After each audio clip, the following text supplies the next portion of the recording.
감사드리는 이 모든 말씀 예수님 이름으로 기도드립니다. 아멘. 아멘. 잘 앉으시겠습니다. 오늘 함께 나누는 말씀은 에베소서 6장 1절로 4절 말씀 함께 보겠습니다. 에베소서 6장 1절로 4절 말씀, 우리 말씀 한 절씩 교독하겠습니다. 자녀들아, 주 안에서 너희 부모에게 순종하라. 이것이 옳으니라. 내 아버지와 어머니를 공경하라. 이것은 약속이 있는 첫 계명이니 이로써 내가 잘되고 땅에서 장수하리라. 또 아비들아, 너희 자녀를 노엽게 하지 말고 오직 주의 교훈과 훈계로 양육하라. 아멘. 네, 바울은 자녀들아 라고 부르면서 에베소 6장을 시작합니다. 여기서 이 자녀라는 표현, 나이가 아니라 관계를 나타내기 위해서 사용된 말입니다.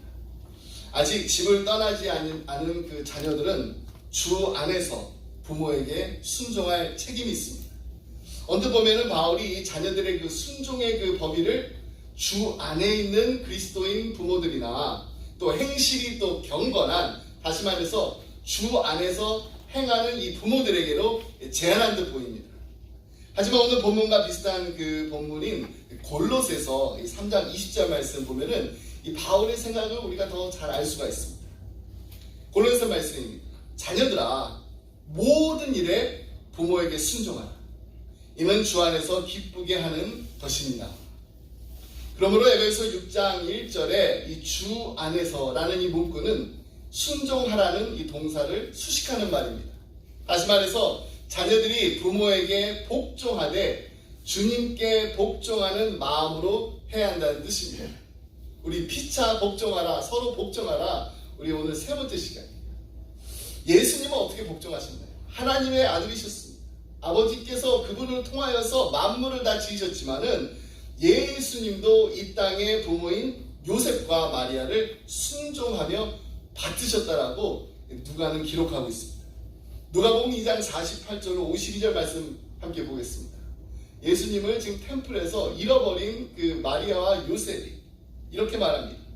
그의 부모가 보고 놀라며 그의 어머니는 이르되 아이야, 어찌하여 우리에게 이렇게 하였느냐? 보라, 내 아버지와 내가 근심하여 너를 찾았노라. 예수께서 이르시되 어찌하여 나를 찾으셨나이까? 내가 내 아버지 집에 있어야 될 줄을 알지 못하셨나이까? 하시니 그 부모가 그가 하신 말씀을 깨닫지 못하더라. 예수께서 함께 내려가사 나사렛에 이르러 순종하여 받드시더라. 그 어머니는 이 모든 말을 마음에 두니라. 예수는 지혜와 키가 자라가며 하나님과 사람에게 더욱 사랑스러워 가시더라. 아멘. 우리 주님도 부모에게 순종하여 받으셨습니다. 그러므로 우리는 이 순종 그리고 이 복종이 어떤 불평등이나 우열의 문제라고 말할 수가 없습니다. 오히려 이 복종의 역할을 자발적으로 받아들이게 되면은 그것이 화합과 이 복을 낳게 되는 것입니다. 그렇습니다. 부모를 공경하라는 이 성경의 가르침은 우리가 평생에 걸쳐서 지켜야 되는 계명입니다. 근데 이 계명을 실천하는 그 모습은, 양상은 이 자녀가 또 이렇게 성장해 가면서 또 이 부모의 그 필요가 바뀌어 가면서 달라질 수 있습니다. 바울은 자녀들을 향해서 너희 부모에게 순종하라고 명합니다. 순종하라. 이 명령은 부모의 지시에 전적으로 따르는 자세를 요구합니다. 이때 혹 이 부모의 그 지시나 이 부모의 그 인스트럭션이 들어보면은 이치에 잘 맞고 또 부모님의 그 사랑이 정말 확실하게 느껴지기만 하면은 이 자녀 입장에서는 부모에게 순종하라, 이 명령을 준수하는 일이 그렇게 어려운 일이 아닐 것입니다. 쉬울 거라고 생각할 수 있습니다. 그러나 부모인 우리도 그렇지만은 우리 자녀들도 죄성을 지니고 있습니다. 태어날 때부터 죄성을 가지고 태어났어요. 따라서 이들에게는 그냥 무조건 받아주기만 하는 사랑이나 또 무조건 또 혼내기만 하는 이 훈계가 아니라 사랑과 훈계가 함께 제공돼야 됩니다. 오늘 이 많은 가정에서 말 안 듣는 이 자녀들을 훈계하는데 애를 먹고 있습니다. 그렇기 때문에 이 부모에게 순종하라는 이 명령, 이 명령은 그 자체로 경종을 울리는 교훈처럼 들릴 수 있습니다. 여기서 바울은 자녀가 순종해야 될 그 이유를 다음과 같이 밝히고 있습니다. 1절 말씀입니다. 자녀들아 주 안에서 너희 부모에게 순종하라. 이것이 옳으니라. 옳기 때문에 해야 되는 겁니다. 자녀가 부모에게 순종하는 그 이유는 부모가 자식보다 더 중요한 존재이기 때문이 아니라 부모에 대한 순종이 곧 그리스도에 대한 순종의 일부이기 때문입니다. 바울은 하나님이 모세에게 주신 그 율법에서 제5계명, 그 제5계명을 인용하고 있습니다. 하지만 그는 지금 이 서신을 읽고 있는 이 수신자들의 그 새로운 그 상황에 맞추어서 본문을 약간 바꾸어서 풀었었습니다. 본래 계명에는 부모를 공경하는 자녀들에게 제시된 그 복이 약속의 땅, 그 이스라엘에서 실현되는 것입니다. 출애굽기 20장 12절 말씀 보겠습니다.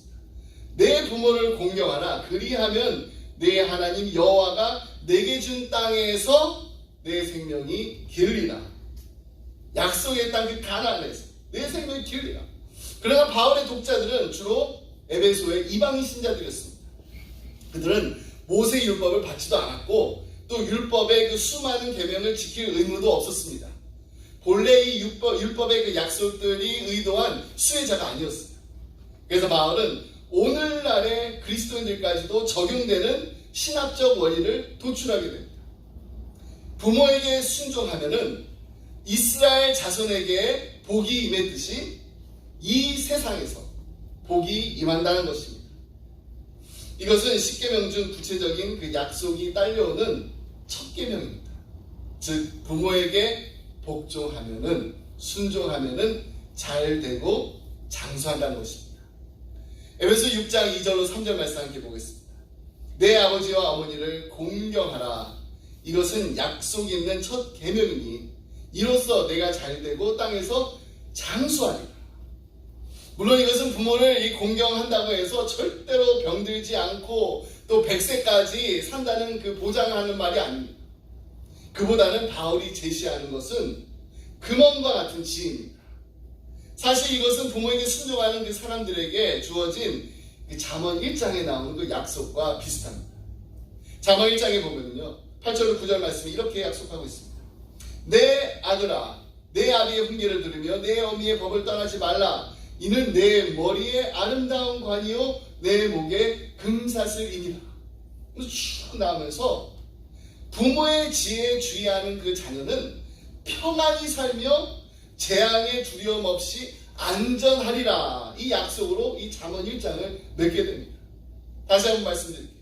부모의 지혜에 주의하는 그 자녀는 평안히 살며 재앙의 두려움 없이 안전하리라는 하나님께서 그렇게 약속하셨습니다. 성경은 우상 숭배만큼이나 부모를 공경하지 않는 일을 아주 심각한 죄로 취급합니다. 왜냐하면 부모와 자식의 그 관계는 우리가 지난 2주 동안 살펴본 것처럼 이 결혼 관계 다음으로 하나님과 우리 사이에 맺어진 그 사랑의 관계를 너무나도 잘 보여주기 때문입니다. 그래서 부모를 공경하라고 했어요. 근데 여기서 이 공경이라는 말은 정말 진심 어린 존경을 의미합니다. 진심 어린 존경. 그래서 이 공경이 경애라든지 또 경의로 번역되기도 합니다. 따라서 성인이 된 자녀가 부모를 공경해야 된다는 그 말은요 부모를 정말 진심 어린 존경으로 부모의 생각을 여쭙고 또 충고하면 그 충고에 귀담아 들으면서 아버지와 어머니의 지혜를 존중하는 태도, 이 태도를 가진다는 의미를 내포하고 있습니다.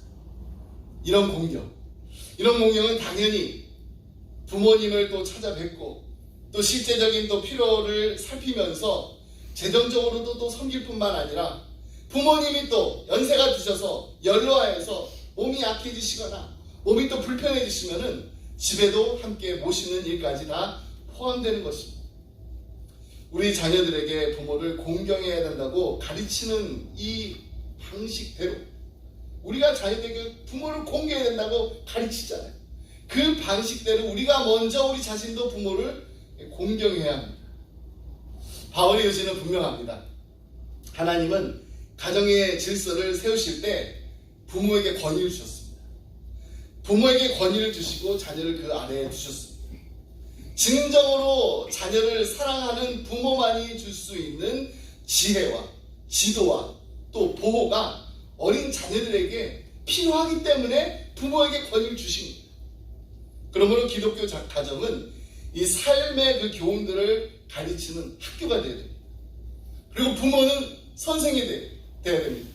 진리의 교사이자 의를 훈련시키는 사람이 되어야 합니다. 그리스도의 그 복음을 삶으로 실천하면서 은혜 가운데 우리가 먼저 행해야 합니다.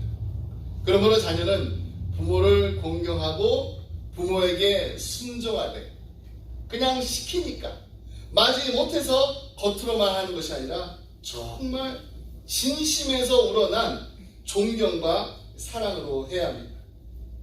하지만 이 상호 복종을 통해서 화목한 가정을 이루려면은 이 자녀 역할도 중요하지만 부모 역할도 중요합니다.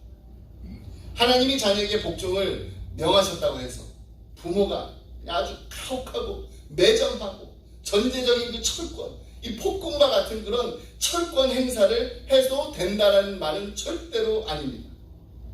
하나님은 부모인 우리에게 절대로 그런 권한을 주지 않으셨습니다. 오히려 바울은 가장인 그 아버지를 향해 너희 자녀를 노엽게 하지 말라고 분명히 경고하고 있습니다. 4절 말씀 우리 함께 보겠습니다. 또 아비들아 너희 자녀를 노엽게 하지 말고 오직 주의 교훈과 훈계로 양육하라. 뉴잉글리시 바이블 그 역번에 보면은요 이렇게 번역합니다. 아버지들이여 자녀를 억울하게 몰아붙이지 마십시오. 억울하게. 그리고 NIV 역번을 보면은 너희 자녀를 화나게 하지 말라고 번역하고 있습니다. 아버지가 고압적인 그 행동으로 정말 자녀를 미칠 것 같게 만들 수도 있다라는 뜻입니다. 자녀를 막 몰아붙여가지고 자녀가 그 몰아붙이는 것 때문에 막 그냥 분이 나가지고 그런 부모는 자녀에게 지혜를 전수해 줄 수가 없습니다. 지혜를 전수하지 않는 정도가 아니라 오히려 그 자녀로 하여금 지혜와 멀어지게 하는 것입니다. 그렇다면 과연 우리 자녀들 분노와 억울함과 이 원한 쪽으로 자꾸 이렇게 몰아붙이는 그 행동이 있다면 그 행동들은 무엇일까요? 찰스 윈드 목사님 이렇게 정리를 했는데 너무나도 맞는 말이에요. 첫 번째, 무리하게 완벽한 수준을 요구한다. 나도 못하면서 우리 자녀에게 무리하게 완벽한 수준을 요구한대. 자녀들의 마음에 몰아붙인다라는 그런 마음으로 분이 나게 됩니다. 사소한 잘못을 가지고 계속해서 잔소리한다. 잘못을 하면은 거기에 대해서 훈계를 해야 됩니다. 훈육이 따라야 됩니다. 근데 계속 똑같은 말 또 하고 잔소리를 한다는 거예요. 표현의 자유나 성장의 여지를 주지 않습니다. 그냥 일방적입니다. 격려도 없고 인정도 없습니다. 가혹하고 매정하게 꾸짖거나 학대까지 있습니다. 우리 사람들 앞에서 창피를 줍니다. 욕하거나 때립니다. 훈육을 하는데 일관성이 없습니다. 그냥 그때 아버지의 어머니의 감정에 따라서 나는 훈육을 받고 있구나. 아버지가 기분이 좋으면은 넘어가도 되는 일을 아버지가 기분이 안 좋으면은 넘어가지 않는 이런 일관성이 없는 훈육이 있습니다. 어떤 한 자녀를 편애합니다. 자녀를 절대로 비교하지 말라는 말이 있잖아요. 근데 편애를 하게 되면은 분명히 그 마음에 분노가 쌓이게 됩니다. 분위기 잘못에 비해서 부당하거나 또 극단적인 아주 익스트림 과잉보호로 성장을 막는다. 너무나 보호를 잘해줘가지고 그냥 자녀가 아무것도 하지 않아도 돼요. 그러면은 우리 자녀들이 고마울 것 같지만은 사실 나중에 크게 되면은 내가 할 수 있는 아무것도 없잖아요. 부모가 다 해줬기 때문에. 이러한 행동들이 우리 자녀들을 분노하게 만든다는 것입니다. 그러므로 아버지는 너무 엄격하고 가혹한 처벌로 자녀를 노엽게 해서는 안 됩니다. 말도 안 되는 그 요구를 한다거나 일관성이 없고 공평하지 않은 규율을 계속해서 강조한다거나 또 틈만 나면은 비난하고 모욕을 준다거나 아니면 이 자녀가 연약함도 있습니다. 또 두려움 내지 또 필요가 있는데 거기에는 그냥 너무나도 관심도 없고 둔감한 모습을 보임으로써 우리의 자녀의 마음에 화를 키워서는 안 된다는 것입니다. 우리의 자녀를 바라볼 때 정말 이런 마음으로 바라보셔야 됩니다. 하나님이 나에게, 하나님이 우리에게 맡겨주신 정말 가장 소중한 그 선물로 여기며 즐거워하시기 바랍니다. 그리고 우리도 모두 다 한때는 다 철부지였습니다. 한때는 우리도 다 부모님이 보시기에 철부지 자녀였다라는 우리 사실을 떠올리면서 오래 참으시기 바랍니다. 우리 부모님이 그리고 우리 하늘 아버지께서 오래 참으신 것처럼 우리도 오래 참아야 됩니다. 사랑은 오래 참고입니다. Love is patient.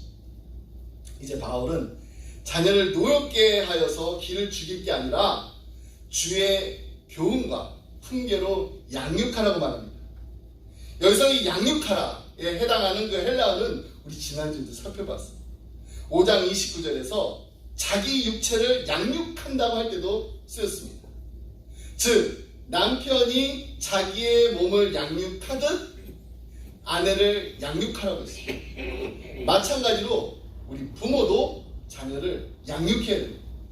나의 몸을 양육하는 것처럼 나의 몸을 사랑하는 것처럼 우리 자녀를 양육하고 우리 자녀를 사랑해야 됩니다. 그러려면 우리 자녀의 신체적이고 또 정신적이고 정서적이고 영적인 그 필요를 채워줘야 됩니다. 자녀가 이 잘못된 길로 갈 때는 적절하고 또 이 밸런스, 이 균형이 잘 잡힌 이 사랑의 훈육을 해야 됩니다. 긍정적으로 우리 자녀들이 올바른 길을 갈 수 있도록 가르쳐야 됩니다. 훈계는요, 잘못을 교정해주는 훈련을 의미합니다. 이러한 훈계는 단호한 말이 필요해요. 또 행동도 필요합니다. 훈계를 할 때는 좀 단호한 어조를 해야 됩니다. 그렇게 해서 잘못을 바로 잡아주는 이 모든 노력이 바로 훈육이에요. 이래서 우리는 먼저 자녀가 드러내는 어떤 이런 아이다운 모습 있잖아요. 자녀들이 어리면 아이다운 모습이 있어요. 차일드라이크한 그 모습. 그 모습과 또 불순종하는 그 모습. 이걸 잘 구별할 줄 알아야 됩니다. 아이가 이런 차일드라이크, 어린아이의 그대로의 그 행동, 그 모습을 보인다면은 그냥 그거는 어린아이니까 사랑으로 받아줘야 돼요. 하지만 그것이 어린아이의 그 모습이 아니라 불순종하는 모습이 보인다면은 그것은 절대로 받아주면 안 됩니다. 또한 우리 부모는요, 아이답게 뛰어놀고 싶어하는 그런 의지와 그리고 완고하게 그 고집을 부리는 의지, 이것도 구별할 줄 알아야 됩니다. 아이가 아이답게 뛰어놀고 싶어 한다면 어떻게 해야 돼요? 얼마든지 자유롭게 놀 수 있도록 해줘야 됩니다. 아이니까 지금 놀아야 되잖아요. 근데 아이가 또 너무 완고하게 고집을 부린다면은 그것은 바로 잡아줘야 됩니다. 저는 이 개인적으로 매를 아끼지 말라는 이 잠언의 말씀, 반드시 이 체벌의 그 필요성을 가르친다고 생각하지는 않습니다. 그러나 이 불순종을 제재하기 위해서 적당한 그 벌, 이 적당한 벌은 분명히 필요합니다. 예를 들면은 매를 드는 게 아니라 아이에게 벌을 줄 때 따로 이렇게 격리해서 띵킹 체어 같은 거 있잖아요. 생각하는 시간을 갖게 한다든지, 생각하고 다시 와서 아빠하고 엄마하고 얘기하자. 아니면은 아이가 정말 좋아하는 스마트폰이라든지 또 아이가 좋아하는 물건이라든지 장난감을 못 쓰게, 당분간 못 쓰게 이렇게 압수하는 거, 이런 적당한 벌을 줄 수는 있어요. 만일 체벌을 꼭 해야 한다면은 정말 신중하게 됩니다. 결국 이 감정적인 그 반응으로 하면 안 됩니다. 아까도 말씀드린 것처럼 이 페어런팅은 일관성입니다. 그때그때의 감정에 따라서 어느 때는 허용이 되고 어느 때는 허용이 되지 않는 게 아닙니다. 절제해서 우리가 해야 돼요. 결코 우리가 체벌을 할 때 아이의 마음에 상처를 남겨서는 안 됩니다. 그리고 분명히 알아들 수 있는 그 방법으로 해야 됩니다. 지금 우리 자녀가 혼을 나고 있는데 내가 왜 혼나고 있는지 그 이유를 몰라서는 안 된다는 것입니다. 그래서 우리가 한 가지 기억해야 될 사실이 있습니다.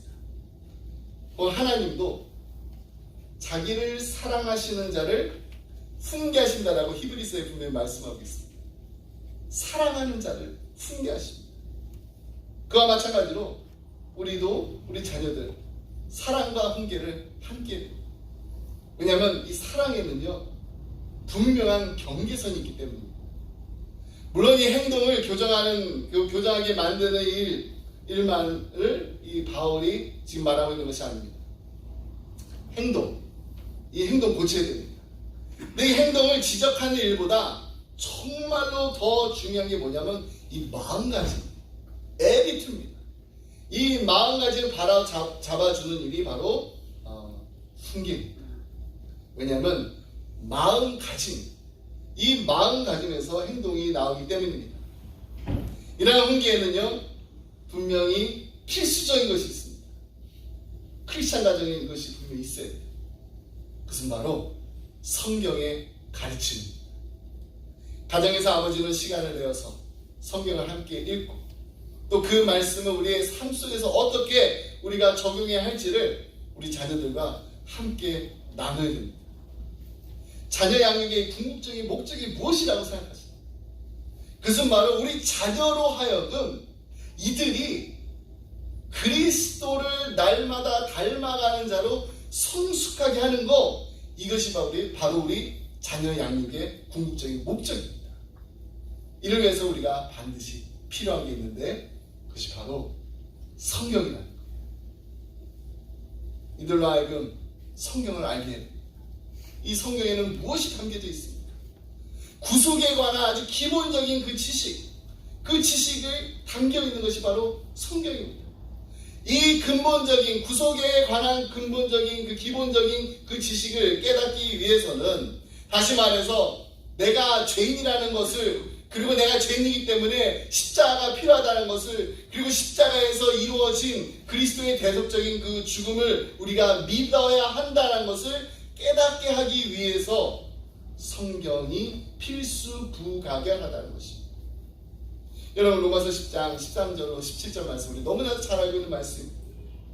누구든지 주의 이름을 부르는 자는 구원을 받으리라. 그런즉 그들이 믿지 아니하는 이를 어찌 부르리요? 듣지도 못한 이를 어찌 믿으리요? 전파하는 자가 없이 어찌 들으리요? 여러분 이 말씀을 우리 자녀들을 생각하면서 한번 이 말씀을 우리 가정에 한번 대입해 보시기 바랍니다. 우리 자녀들 정말로 우리가 전하지 않으면은, 이들이 정말 하나님 말씀 듣지 못하면은, 주의 이름을 듣지 못한다면 어떻게 이들이 믿겠습니까? 보내심을 받지 아니하였으면 어찌 전파하리요? 기록된 바 아름답도다 좋은 소식을 전하는 자들의 발이여함과 같으니라. 이 좋은 소식을 전하는 자들이 바로 부모라는 겁니다. 우리 자녀들에게 복음을 전해야 됩니다. 그러나 그들이 다 복음을 순종하지 아니하였도다. 이사야가 이르되 주여 우리가 전한 것을 누가 믿었나이까 하였으니, 그러므로 믿음은 들음에서 나며 들음은 그리스도의 말씀으로 말미암았느니라. 여러분 그 어느 누구도 성경 없이는 그리스도인이 될 수가 없습니다. 성령님은 말씀을 통해서 우리의 죄를 깨닫게 하십니다. 더 나아가서 거듭남의 역사를 이루게 하십니다. 그렇습니다. 성경에는요 우리 자녀들로 하여금 구속을 깨닫게 하는 능력이 있습니다. 믿으시는 구속, 우리 자녀들 구원받아야 됩니다. 그러므로 우리 자녀들이 다 장성할 때가 아니라, 이제 여러분 주변에 이제 계속 우리 손주들 있잖아요. 이들이 정말 어린 나이일 때부터 자녀 양육, 손주 양육에 성경을 꼭 활용하시기 바랍니다. 성경을 읽혀주시기 바랍니다. 성경을, 하나님의 말씀을 먹여주시기 바랍니다. 디모데후서 3장 15절 말씀, 또 어려서부터 성경을 알아나니 성경은 능히 너로 하여금 그리스도 예수 안에 있는 믿음으로 말미암아 구원에 이르는 지혜가 있게 하느니라. 찰스 스펄전 목사님은 이 자신의 저서에서 이 어려서부터라는 단어를 이렇게 설명했습니다. 어려서부터. 도대체 언제부터인가요? 이 어려서부터라는 표현은 아주 어려서부터 혹은 리바이스 스탠다드 버전의 표현대로 어린 아이 때부터로 이해하면 보다 좋을 듯하다. 이 표현은 꽤 성장한 어린이나 혹은 청소년이 아니라 이제 막 유아기를 벗어나는 어린이로 이해해야 옳다. 아주 어려서부터 디모데는 성경을 알았다. 이 표현에서 우리는 성경적 지식을 자녀의 마음속에 심어주는 일은 아무리 빨리 시작해도 지나치지 않는다는 것을 추론할 수 있다. 아기들은 우리들이 생각하는 것보다 훨씬 더 빠른 시기에 임프레션을 받아들일 수 있다. 첫 5개월 동안 아기들은 우리가 상상하는 것보다 훨씬 더 많은 것을 배운다. 무엇을 배우는지 이렇게 설명합니다. 곧 엄마의 사랑을 배우고 자신에게 엄마가 얼마나 필요한 존재인가를 배운다. 그리고 만일 지혜로운 어머니의 보살핌을 받는 아기라면은 순종의 의미와 자신의 의지를 더 높은 의지에 복종시켜야 하는 필요를 배운다. 이것은 아기의 전생에 영향을 미칠 중요한 기본이다. 아주 어려서부터 순종과 복종을 배운다면 그렇지 않을 때 겪게 될 많은 고통을 피할 수 있다. 부모 역시 그 고통의 순간을 면제받게 될 것이다. 엄마 품속에 거하는 시기를 그냥 지나쳐 버리는 것은 자녀 양육에서 유리한 고지를 점령할 기회를 놓쳐버리는 일이다. 아기가 무엇인가를 이해할 수 있다면 그때가 바로 성경을 배울 수 있는 때다. 언제부터 성경을 가르쳐야 된다고 했나요? 아기일 때부터입니다. 그 아기가 태어나기 전에 태교할 때부터 하나님의 말씀을 계속 읽어주면은 하나님의 말씀을 들을 수 있어요. 그렇습니다. 이 성경 생명과 경건에 속하는 그 모든 것을 우리에게 제공해 줍니다. 또한 주의 교양과 훈계로 자녀를 양육하고자 하는 이 그리스도인 부모, 이 부모님들의 그 꿈을 이루는데 필요한 모든 것을 제공해 줍니다. 수천 년 동안 그리스도인 부모들은 성경을 자녀의 양육의 나침반으로 삼았습니다. 하나님은 어떤 일을 이루는데 필요한 자원을 아무것도 제공을 주지 않고 하나님 말씀으로 너희 자녀들을 양육해야 된다. 그냥 막무가내로 그 일을 성취하라고 요구하시는 하나님이 아니시잖아요. 경건한 자녀를 양육해내는 일에도 마찬가지입니다. 하나님이 우리에게 성경을 주셨어요. 우리에게 주신 것처럼 우리 자녀를 위해서도 주셨습니다. 우리는 디모데에게 주는 이 바울의 교훈에 주목해야 됩니다. 성경이 주어진 그 목적이 무엇인가요? 하나님의 사람으로 온전케 하며 모든 선한 일을 행하기에 온전케 하기 위함이라. 하나님의 사람으로 온전케 하고 모든 선한 일을 행하기에 온전케 하기 위해서 하나님께서 우리에게 성경을 주셨다면은 우리 자녀도 하나님의 사람으로 온전하게 귀하게 쓰임 받게 하려면은 하나님의 말씀을 알아야 된다는 것입니다. 이를 위해서 우리는 하나님께 우리 자녀들을 맡겨야 됩니다. 하나님께 적극적으로 기도해야 됩니다. 우리보다 앞선 시대를 살았던 부모님들, 우리보다 어떻게 보면 더 많은 자녀들을 키웠습니다. 그런데 정말로 이 믿음의 부모님들 어떻게 그 많은 자녀들을 다 키웠나요? 바로 기도를 키웠습니다. 무릎을 꿇고 새벽마다 하나님 앞에 부르짖으며 기도했습니다. 우리도 우리의 자녀들은 물론이고 우리 교회 안에 있는 우리 자녀들을 위해서도 우리 기도해야 됩니다. 예수 그리스도의 복음을 듣고 자라나는 우리의 자녀들은 교회 안에 있는 어느 누구 못지않게 교회 다니는 우리 어른들 못지않게 하나님의 계획에서 큰 부분을 차지합니다. 바로 이들을 통해서 하나님의 은혜가 드러나기 때문입니다. 하나님이 이들을 정말 하나님의 사람으로 들어 사용하시기를 위해서 하나님의 은혜를 나타내는 정말로 축복된 삶을 살게 해달라고 우리 함께 기도해야 됩니다. 우리의 자녀뿐만 아니라 우리 믿음의 공동체 안에 있는 모든 자녀들을 위해서 말입니다. 여러분, 자녀들 키우다 보면 알게 됩니다. 우리 자녀들 양육하다 보면 참 하나의 문제가 있습니다. 근데 그 아이의 문제가 해결되기도 무섭게 또 다른 아이가 문제를 일으키게 됩니다. 그때 부모의 그 가슴에 마음의 근심과 염려를 가져다 주고 납니다. 심지어 우리 출간하고 나서도 그런 경우가 있습니다. 그렇게 우리는 우리 자녀들을 위해서 매일매일 기도해야 됩니다. 매일 새벽 기도해야 되고요.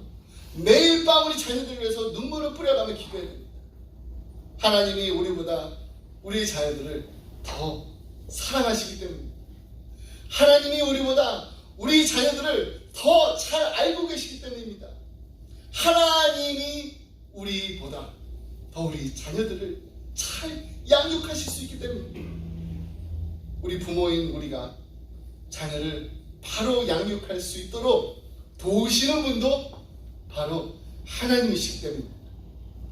불꽃 같은 눈동자로 우리를 지키시는 하나님이 우리가 정말로 사랑하는 내 몸과 같이 사랑하는 우리 사랑하는 자녀들을 불꽃 같은 눈동자로 지키시고 보호하시고 함께해 주실 줄 믿습니다. 아멘. 말씀해주면서 우리 메가더 장군의 그 아버지의 기도를 나누려고 합니다.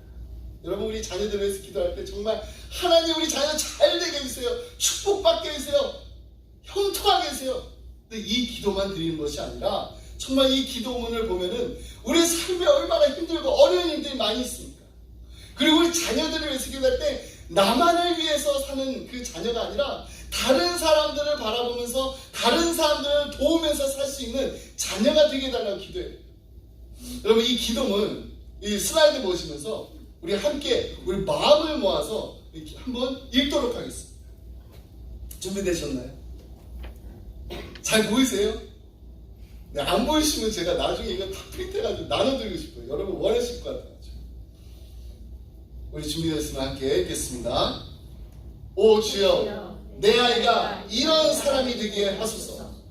약할 때 자신을 분별할 수 있는 힘과 두려울 때 자신감 잃지 않는 용기를 주소서.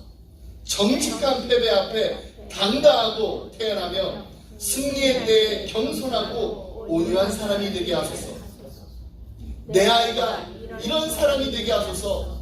자신의 본분을 자각하여 하나님과 자신을 아는 것이 지식의 기초임을 깨닫는 사람이 되게 하소서.